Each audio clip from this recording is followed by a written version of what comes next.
namin na malaman saan napupunta ang pinapasahod namin sa iyo. Yung natatanggap mong allowance, natatanggap mong sahod, buwanan, at higit sa lahat, ano ang pakinabang namin sa iyo. Isang magandang araw po mga kaibigan. Alam niyo po, pag-usapan natin itong mga sinasabi ni Vice President Sara Duterte na ang kanya daw lakad, ang kanya daw biyahe papunta sa Australia nung isang araw ay personal travel niya daw. Oo. Una mo naman, alam mo Madam Vice President Sara Duterte, wala kaming pakialam kung saan ka man pumupunta. Wala kaming pakialam kung ano man ang pinupuntahan mo sa ibang bansa. Ha? Yan ang ilagay mo sa kokote mong makitid ang utak, punyeta ka. Una, ang sabi mo, di ko alam kung sinasadya ba nila na ayaw intindihin o bobo lang yung nasa administrasyon. Yun ang sinasabi mong bunganga mo. Ha? Kung bobo ang administrasyon, ano ka? Tanga? Bobo? Mangmang? Ha? Syunga-syunga? O tadyang animal ka, talagang putang ina mo ka na Vice President ka? Bakit ko po ito nasasabi? Unang-una kasi sinasabi niya, pinangangalandakan niya, yung biyahe niya daw papuntang Australia ay personal travel niya daw di umano. Personal lakad niya, wala daw perang ginastos ang ating pamahalaan, wala daw ginasta na ang pera ng gobyerno. O, kung ganun, maganda yun. Kasi personal mong biya ka, di ba?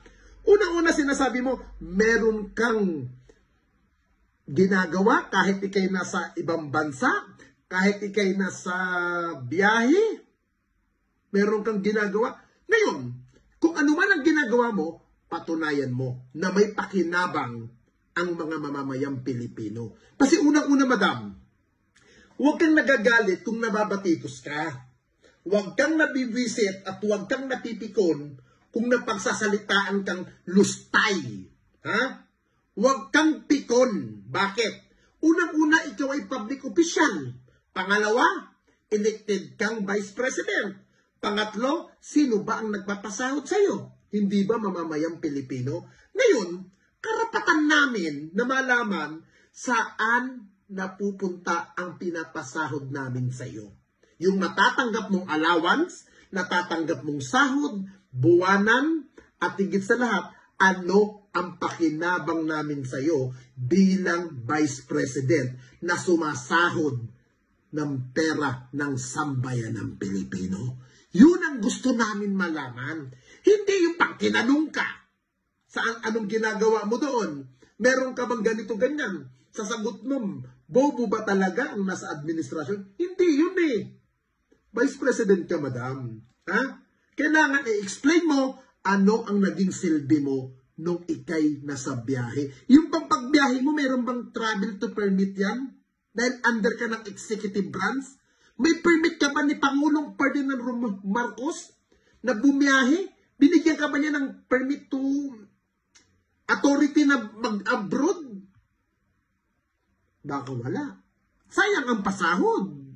Tama nga naman si Vice President Sara Duterte na ang pagbibiyahe niya sa iba-ibang bansa ay personal travel niya at personal na pera niya na ginagastos niya sa mga ito. Pero hindi ba niya naisip na ang daladalang mga security personnel ay ginagastosan ng pera mula sa buwis ng mga Pilipino? Una na ang mga sweldo nila, ang kanilang gasto sa pagkain at lodging na mula sa kanilang per diem at sa ang kanilang mga airfares o pamasahe sa eroplano. Kung ang lahat ng ito ay aakuin niya at gagastusan, maaaring makapagsabi siya na wala siyang ginagamit na pera ng gobyerno.